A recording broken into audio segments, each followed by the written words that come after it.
तो कैसे हो सभी बच्चे, अच्छे हो ना। तो चलिए आज की जो हमारी क्लास है वो होने वाली है कल्चर की, कला संस्कृति की। जो बच्चे VSTC की तैयारी कर रहे हैं या किसी अन्य कंपटीशन एग्ज़ाम की तैयारी कर रहे हैं, उन सभी के बच्चों के लिए आज की जो हमारी क्लास है वो रहने वाली बहुत ही महत्वपूर्ण।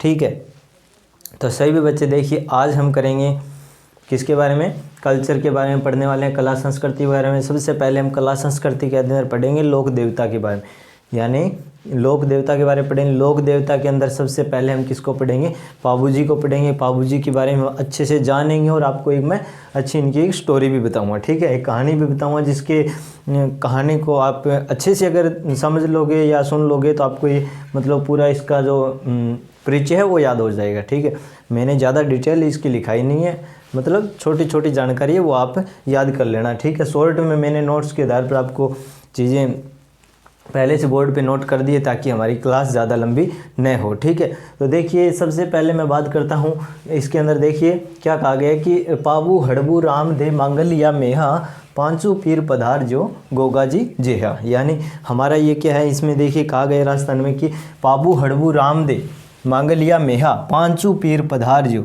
यानी 5 पीर है, ये 5 पीर है, पाबू हड़बू राम दे, ठीक है, मेहा और गोगा जी। ठीक है, यह 5 पीर। ठीक है, यानी 500 पीर पधार जो गोगा जी जेहा। ठीक है, यानी पीर शब्द यहाँ पे लिखा गया है, तो पीर का मतलब यानी जिस देवता को हिंदू और मुस्लिम दोनों पूजते हैं, यानी दोनों धर्म के लोग पूजते हैं, उसको पीर कहा जाता है। ठीक है, जैसे रामदेव जी है या रामसा पीर जिसको कहते हैं। तो देखिए सबसे पहले हम बात करते हैं पाबूजी राठौड़ के बारे में। तो पाबूजी राठौड़ है राजस्थान के लोक देवता। इनका जन्म हुआ था कोलूमंड के अंदर, जो कि जोधपुर में पड़ता है। किस ज़िले में पड़ता है, जोधपुर ज़िले में पड़ता है। इनका जन्म हुआ था, ठीक है, यानी कोलूमंड के अंदर हुआ था स्थान का नाम, और ये पड़ता कहाँ पे है, जोधपुर में पड़ता है। बच्चों याद रखना कहाँ पड़ता है, कोलूमंड जोधपुर में। इनके जो पिताजी की अगर मैं बात करूँ तो पिताजी का इनका नाम था धांधल जी। इनके पिताजी का नाम क्या था, धांधल जी, और इनकी माता का नाम था कमला दे। इनकी माता थी कमला दे और इनकी जो पत्नी थी, पत्नी का नाम था फूलम दे या सुप्यार दे जी। ठीक है, यानी इनकी जो पत्नी थी उनका नाम था फूलम दे या इनकी जो पत्नी थी उनका क्या नाम था, फूलम दे या सुप्यार दे। ठीक है, जो अमरकोट के सूरजमल सोडा की राजकुमारी थी। यानी ये जो फूलम दे थी ये कहाँ की राजकुमारी थी, यानी अमरकोट के सूरजमल सोडा की राजकुमारी थी। ठीक है ना। ठीक है, और जो पाबूजी की घोड़ी थी, घोड़ी का नाम क्या था, यानी पाबूजी की घोड़ी थी उसका नाम था केसर कालबी। ठीक है, और इनका जो मेला लगता है पाबूजी महाराज का वो कब लगता है, यानी ये चैत्र अमावस्या को लगता है। पाबूजी महाराज का मेला चैत्र अमावस्या को लगता है। ठीक है, यानी ये थी इसकी सामान्य जानकारी इनके। और देखिए पाबूजी महाराज के 2 मित्र भी थे, उनका नाम क्या था, यानी चांदा और डामा। ये भील जनजाति के 2 भाई थे जो इनके सहयोगी थे। किनके थे, पाबूजी के सहयोगी थे, जिनका नाम था चांदा और डामा। ये भील जनजाति से थे। ठीक है ना, यानी भील जनजाति के लोग भी पाबूजी को बहुत ज़्यादा मानते हैं। जो भील जनजाति के लोग वो भील जनजाति के लोग हैं जो पाबूजी की फड़ भी भांजते हैं। ठीक है ना, इन्हीं सबसे ज़्यादा पाबूजी को मानते हैं और इनकी फड़ भी भांजते हैं। तो चलिए हम बात कर लेते हैं, इनकी थोड़ी स्टोरी है। स्टोरी के बारे में आपको थोड़ी कहानी के बारे में बता देता हूँ। बड़ी रोचक बात बताइए, आपको ध्यान से समझना है। देखिए कि पाबूजी के जो पिता थे धांधल जी, जो धांधल जी थे, ये क्या है कि एक बार की एक बात है, यानी एक करके पाबूजी महाराज अबे मतलब घूमने निकले जंगल के अंदर, यानी शाम को टाइम और रात को टाइम। तो क्या हुआ कि उस टाइम वो अपनी मतलब जंगल में निकले थे, शायद शिकार के लिए निकले थे। तो क्या हुआ कि उस टाइम में घोड़े को प्यास लग गई। ठीक है ना, तो वो तालाब की ओर चल पड़े। तो कहते हैं कि पहले के टाइम में परियां ना वो धरती के ऊपर आया करती थी जब उनको कोई इंसान वहाँ पे दिखता नहीं था। ठीक है, जो कमला दे थी वो एक परी थी। माना जाता है कि पाबूजी बहुत मतलब सुंदर थे, यानी ये परी के लड़के थे। ठीक है ना, कमला दे जो है ये इनकी जो माता है फूलम दे, यानी कहा जाता है कि परी आई थी तो वो क्या है कि तालाब के, यानी मौसम ठंडा था तो वो तालाब के किनारे क्या कर रही थी, यानी स्नान कर रही थी। तो उनको जो धांधल जी थे उन्होंने देख लिया स्नान करते हुए। तो देख लिया तो कहा जाता है कि अगर परी को कोई इंसान देख लेता है तो उनकी शक्तियाँ समाप्त हो जाती है। तो देख लिया तो क्या हुआ कि पाबूजी महाराज ने उनको जो धांधल जी थे उन्होंने उनको देख लिया। तो कहा कि उन्होंने उन धांधल जी से कहा कि तुमने ये क्या कर दिया, तुमने तो मेरे साथ बहुत गलत किया, तुमने मेरे को देख लिया और अब मेरी शक्तियाँ हैं वो समाप्त हो चुकी, अब मैं कहीं नहीं जा सकती। तो बाबूजी जो ये थे धांधल जी थे, इन्होंने कहा कि जाना कहाँ है, कहीं नहीं जाना है, यानी आप मेरे साथ चलो, मतलब महल में चलो और आपको मेरे को आपके साथ क्या करनी है, शादी करनी है, ठीक है। तो वो कहती है कि और कोई मतलब मेरे कन और को तो कोई चारो ही को नहीं, भाई मैं कि नहीं जाई कौन सकूँ भाई, यहाँ तो भाई ना, अब मैं वापस तो जा कौन सकूँ क्योंकि मेरी शक्तियाँ वो समाप्त हो गई है, ठीक। तो वो कहते हैं कि वो उनके साथ धांधल जी के साथ चल पड़ती है, लेकिन चलने से पहले वो कहती है कि मेरे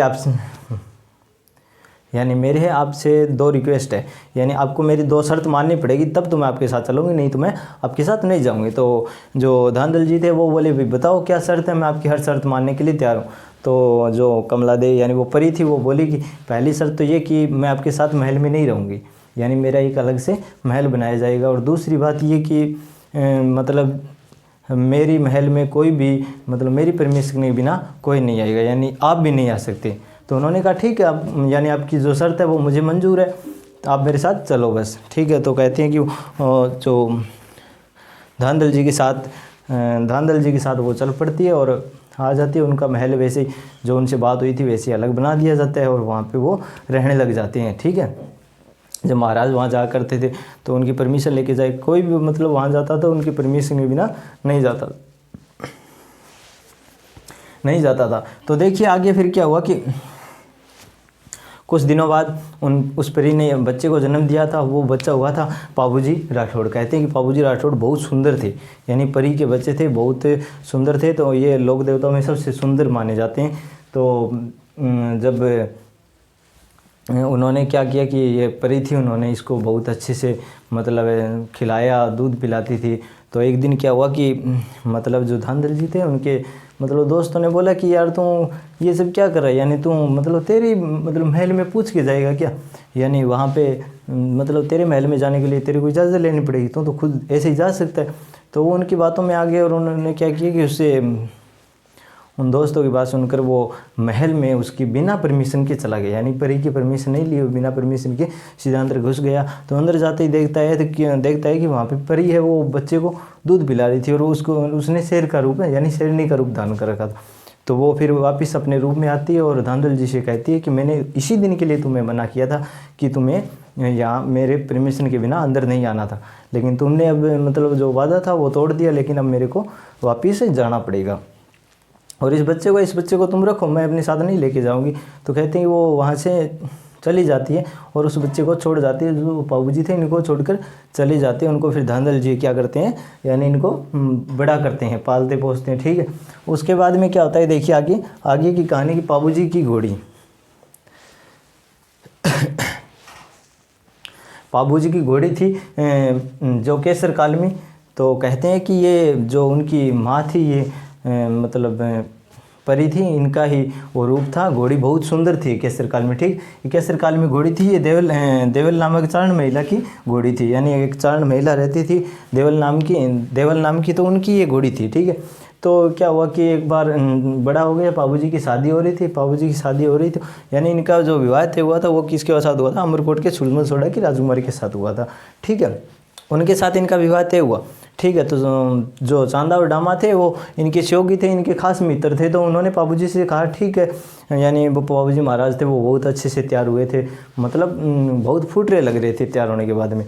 तो बोला ये जो दोस्त बोलने लग गए इनके चांदा और डामा की, पाबूजी और तो बात सब ठीक है, लेकिन अगर आपके पास एक अच्छी घोड़ी और हो ना तो आप मतलब हमारी बात ही कुछ और होगी, यानी फिर तो मतलब अमरकोट की जो महिलाएं हैं वो छज्जे तोड़ के देखेगी आपको। यानी उसके मतलब कहते हैं कि चांदा और डामा ये बात कहते हैं कि तो पाबूजी महाराज कहते हैं कि तो हमारे पास तो 2 घोड़े यही लेके जाने पड़ेंगे और हमारे पास घोड़े कहाँ हैं, इनमें से ही लेके जाना पड़ेगा। तो चांदा और डामा कहते हैं कि हमारे पास में एक जो देवल नाम की चारण महिला रहती है उसके पास एक बहुत सुंदर घोड़ी है, ठीक है। तो उनसे जाके बात करते हैं, शायद हमें मिल जाए। तो कहते हैं चांदा और डामा दोनों जाते हैं वहाँ से घोड़ी लाने के लिए। तो वो घोड़ी देने के लिए मना कर देती है कि मैं ये घोड़ी आपको नहीं दे सकती। तो पाबूजी महाराज को आकर दोनों बोलते हैं चांदा और डामा की पाबूजी उन्होंने तो घोड़ी देने से मना कर दिया। यानी उन्होंने तो घोड़ी देने से मना कर दिया। अब क्या करें? तो पापू जी को उन्होंने बोला चांदा उडामा ने कि पापू जी एक बार आप खुद चलो एक बार, हो सकता है आपको तो मना कर ही नहीं सकती वो, आपको तो घोड़ी दे देगी। तो पापू जी उनके कहने पे चल पड़ते हैं घोड़ी लाने के लिए। तो वो जाते हैं और देवल जो महिला थी इनसे रिक्वेस्ट करते हैं कि हे माता आप अपनी घोड़ी है वो हमें दे दीजिए, मतलब शादी के लिए ले जानी है और हम 2 दिन में आपकी घोड़ी है वो वापस कर देंगे। तो उन्होंने जो देवल नाम चारण महिला थी उन्होंने मना कर दिया। एक बार बोला कि मैं मेरी घोड़ी नहीं दे सकती, क्योंकि हो सकता है कल को गायों को कोई अपहरण कर ले या इनके ऊपर कोई डाका डाल ले तो मैं क्या करूँगी, घोड़ी के बिना तो मैं कुछ कर ही नहीं सकती। तो कहते हैं कि पापू जी महाराज ने उनको एक वचन दिया था कि हम आपकी मतलब पूरी रक्षा करेंगे, ठीक है, आप हमें घोड़ी दे दीजिए, आपकी जो मतलब शर्त है वो हमें मंजूर है। आप जो वचन, यानी पापू जी महाराज उस टाइम में उस महिला से एक वचन लेते हैं कि हे माता मैं आपको ये वचन देता हूँ कि आपकी रक्षा के लिए मैं जहाँ भी होऊंगा, जिस हाल में होऊंगा, फेरे लेता हूँ या कहीं बैठा हुआ तो उसी टाइम तुरंत चल पड़ूँगा, गायों को बचाने के लिए मैं आ जाऊँगा। तो कहते हैं कि जो देवल नामक जो महिला थी चारण की, वो मान जाती है, बोलती है कि चलो कोई बात नहीं, आपको कैसे मना कर सकते हैं, फिर आपने जो वचन दिया आप ले जाइए। तो उनको फिर घोड़ी दे देते हैं। तो कहते हैं कि बहुत अच्छे से रंग चाव से मतलब उनकी शादी मतलब के लिए वो चल पड़ते हैं। यानी वो शादी के लिए अमरकोट पहुंच जाते हैं। तो वहाँ पे वैसा ही होता है, यानी पापू जी बहुत फूट रहे लग रहे थे और घोड़ी भी उनकी बहुत अच्छी थी, केसर कालमी। यानी ये जो घोड़ी है कहते हैं कि ये उसी परी का रूप था, यानी वो परी अपनी मतलब जो केसर कालमी वो उसकी माँ थी, वैसे तो उसको अपनी पीठ पे बिठा के शादी के लिए ले जाती। तो वहाँ पे क्या होता है कि आगे कहते हैं कि तोड़ मारना पड़ता था, यानी तोड़ मारते थे, यानी बहुत ऊंचा मारना पड़ता था। तो कहते हैं कि जो तोड़ मार दे वो शक्ति प्रदर्शन कर देते हैं। यानी तोड़ मारना मुहावरे का अर्थ होता है शक्ति प्रदर्शन करना, यानी तोड़ मारना इस मुहावरे का अर्थ होता है शक्ति प्रदर्शन करना, यानी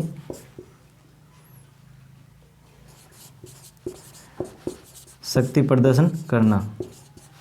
अपने पुराने टाइम में बुढ़िया कहता कि तू गुण सो तोड़ मार गया, यानी तोड़ यानी जो पहलवान हो, जो कर सकता है, जो काम नहीं होने वो भी कर दे, उसको कहते हैं, ठीक है ना। तो कहते हैं कि पापू जी जब आगे जाते हैं तोड़ मारने के लिए, तो वहाँ पे मतलब तोड़ मारने के लिए वो अपनी तलवार है उसको तोड़ मारता है तलवार से। क्या होता है कि उस टाइम में मतलब वो देखता है कि तोड़ तो बहुत ऊंचा बंधा हुआ है, तो ने जो तोड़ नहीं मारा तो हमारी यहाँ पे बेइज्जती हो जाएगी।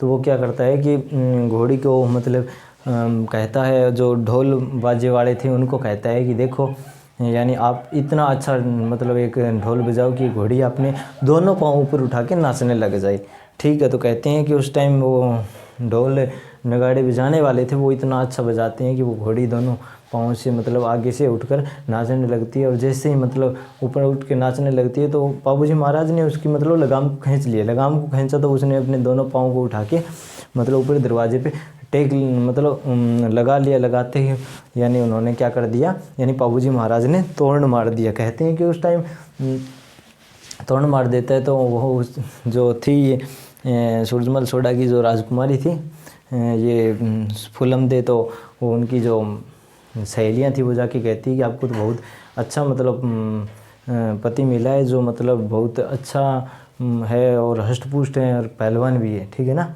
यानी उन्होंने तो तोरण भी मतलब अच्छे से मारा है। तो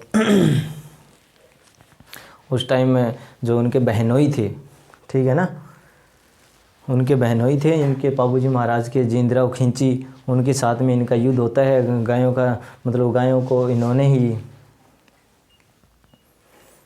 इन्होंने ही हमला किया था और उनको लेके गया था। यानी उनकी मतलब जो ये शुरू से ही मतलब पापू जी को मतलब अच्छे नहीं लगते थे, यानी इन दोनों के आपस में टकराव चलता रहता था। तो कहते हैं कि ये इनको मतलब शादी बीच में रोकने के लिए ये यानी देचून नामक मतलब स्थान पे जोधपुर के अंदर वहाँ पे ये गायों पे हमला करते हैं, ठीक है ना।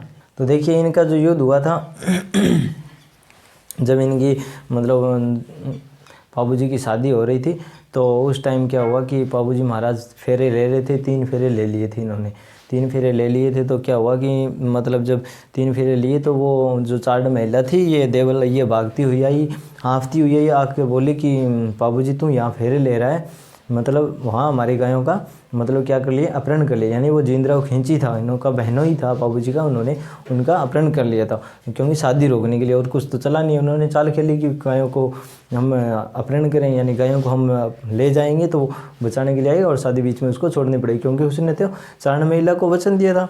तो वो वैसे ही आ गई और वो कहते हैं कि बाबूजी महाराज 3 फेरे लेने के बाद में फेरे बीच में छोड़ के गायों को बचाने के लिए चल पड़ते हैं। इनको गोरक्षक मतलब बाबूजी महाराज को गोरक्षक देवता भी माना जाता है। तो वहाँ पे 3 फेरे मतलब बीच में छोड़ के उसको कहते हैं कि मैं वचन से बंधा हुआ हूँ, वचनों से बंधा हुआ हूँ, तो मेरे को जाना पड़ेगा और गायों की रक्षा करनी पड़ेगी। तो कहते हैं उस टाइम 3 फेरे बीच में छोड़ के वो मतलब वहाँ से चल पड़ते हैं और गायों की रक्षा के लिए कहाँ पर आते हैं, यानी देचू जोधपुर में गायों को बचाने के लिए बाबूजी महाराज आए थे। देचू ये नामक जो स्थान है वहाँ पे आए थे, जिन्होंने यहाँ पे किसने हमला किया था, यानी जो बाबूजी महाराज थे इनके बहनोई थे। कौन थे? बहनोई थे, यानी बाबूजी महाराज के बहनोई थे जिनका नाम था जींद्राव खिंची। याद कर लेना, जींद्राव खिंची के साथ में यानी इनका क्या हुआ था, यानी यहाँ पे इनका क्या हुआ था, जींद्राव खिंची के साथ में इनका यहाँ पे मतलब टकराव हुआ था, यहाँ पे युद्ध हुआ था उनका दोनों के बीच में। तो यहाँ पे कहते हैं कि जींद्राव खिंची के साथ में युद्ध करते हुए बाबूजी महाराज यहाँ पे शहीद हो जाते हैं, यानी वो यहाँ पे युद्ध करते हुए शहीद हो जाते हैं, इसलिए इनको गोरक्षक भी कहा जाता है बाबूजी महाराज को। तो उसके बाद में देखिए बाबूजी महाराज लक्ष्मण के बाद अवतार भी माने जाते हैं। कैसे माने जाते हैं देखिए, यानी जब बाबूजी महाराज पहले लक्ष्मण के अवतार इसलिए माने जाते हैं कि पहले अवतार में वो लक्ष्मण थे और फिर उन्होंने बाबूजी के रूप में जन्म लिया था।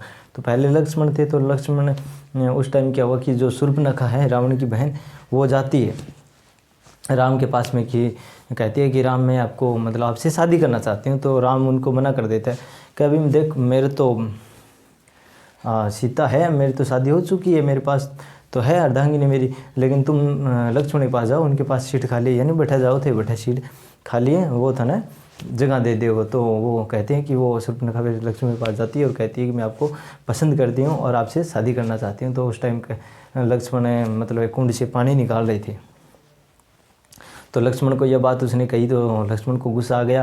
वो बोला देखो भाई मैं तो आपसे शादी कर नहीं सकता, क्योंकि मैं तो मेरे राम भैया और मेरी भाभी सीता है उनकी रक्षा के लिए यहाँ पे आया हूँ, तो मैं तो शादी कर नहीं सकता, ठीक है ना।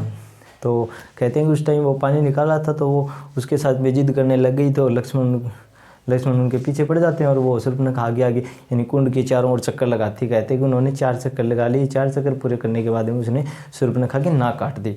किसने? लक्ष्मण ने। तो कहते हैं उस टाइम शूर्पणखा को नाक काट दी और कहते हैं मैं आपसे शादी नहीं करना चाहता। शूर्पणखा का भी नाक काटने की ज़रूरी, तो उन्होंने सीधे ही कह दिया अरे भाई मैं तेरे शादी कौन कर, उसको नाक क्यों काटी है। तो वह बाद में लक्ष्मण कहता है कि मैं आपसे शादी नहीं कर सकता इस जन्म में, अगले जन्म में हम शादी करेंगे और मिलेंगे, ठीक है। तो कहते हैं उस टाइम 4 फेरे ले लिए थे और 3 फेरे हमने देखी, यानी उसने बोला था कि दूसरा जन्म मैं बाबूजी के रूप में लूँगा तब हम शादी करेंगे, इस टाइम मैं आपसे शादी नहीं कर सकता। और फिर वही हुआ, उन्होंने दूसरा जन्म लिया था लक्ष्मण ने बाबूजी के रूप में। कहा जाता है कि बाबूजी को लक्ष्मण का अवतार माना जाता है, यानी पहले वो लक्ष्मण थे और फिर बाबूजी के रूप में जन्म लिया। उसके बाद में उन्होंने जो शादी की थी अमरकोट सूरजमल सोडा के साथ राजकुमारी, तो इसका फुल उम्दे नाम था वो शूर्पणखा थी, ठीक है। उसने दूसरा जन्म लिया था, वो सूरजमल सोडा की राजकुमारी के रूप में लिया था, ठीक है ना। यानी उस टाइम 3 फेरे हुए थे और पहले उनके 4 हो चुके थे, यानी जो कुंड था उसके बाद 4 और उन्होंने 4 चक्कर लगाए थे, ठीक है ना। तो कहते हैं इस प्रकार इनकी जो बात है वो बताई जाती है। चलिए आगे पढ़ लेते हैं। मेला चैत्र अमावस्या का इनका लगता है, ठीक है। जींद्राव खिंची के साथ इन्होंने युद्ध किया था, जोधपुर के अंदर स्थान पड़ता है। वहाँ पे क्या हुआ कि गायों को बचाने के लिए बाबूजी महाराज गए थे, इसलिए इनको गोरक्षक भी कहा जाता है। चलिए आगे लिख लेते हैं, इसको आप नोट कर लीजिए अच्छे से और याद कर लेना, ठीक है ना। आगे मैं करवा देता हूँ इसका और तो चलिए प्यारे विद्यार्थियों आगे देख लीजिए। आगे प्यारे साथियों आगे देखिए। देखिए राजस्थान में सबसे पहले यानी राजस्थान के अंदर सबसे पहले ऊँटों को कौन लेके आया था, यानी पाबूजी महाराज। यानी राजस्थान में सबसे पहले ऊँट को लेकर आया था पाबूजी महाराज, इसलिए उनको ऊँट रक्षक भी माना जाता है। यानी ऊँट रखने वाली जाति कौन सी है, यानी रायका है, रेबारी है या देवासी है। यानी ये जो जनजाति है वो ऊँटों को रखती है और इनको सबसे पहले राजस्थान के अंदर लेके आया था पाबूजी महाराज। ठीक है, इनकी पाबूजी महाराज लेके आए थे। और भील जनजाति के लोग हैं वो इनको सबसे ज़्यादा मानते हैं। ठीक है ना, क्योंकि भील जनजाति के इनके जो सहयोगी थे, मित्र थे, जो चांदा और डामा, इसलिए। और जो इसके जो पुजारी है वो भी भील जनजाति के होते हैं। ठीक है ना, जो फड़ का वाचन करते हैं, यानी भील जनजाति के जो लोग होते हैं यानी इनके पुजारी यही होते हैं। ठीक है ना, इनकी पूजा के लिए फड़ वाचन करते हैं। कौन करते हैं, भील जनजाति के लोग करते हैं, क्योंकि वो इनको सबसे ज़्यादा मानते हैं। जब वो फड़ का वाचन करते हैं तो उस टाइम एक वाद्य यंत्र का प्रयोग करते हैं, उसका नाम है रावण हत्था। क्या नाम है, जो वाद्य यंत्र है उसका नाम है रावण हत्था। इसकी जो इमेज है, जो फोटो है रावण हत्था की, वो मैं यानी स्क्रीन पे दे दूँगा, आप अच्छे से देख लेना। देखो ये है रावण हत्था। ठीक है ना, ये इस प्रकार का है और इसको यानी फड़ का वाचन करते हैं उस टाइम बजाया जाता है ये रावण हत्था को। ठीक है ना, तो चलिए आगे देखिए।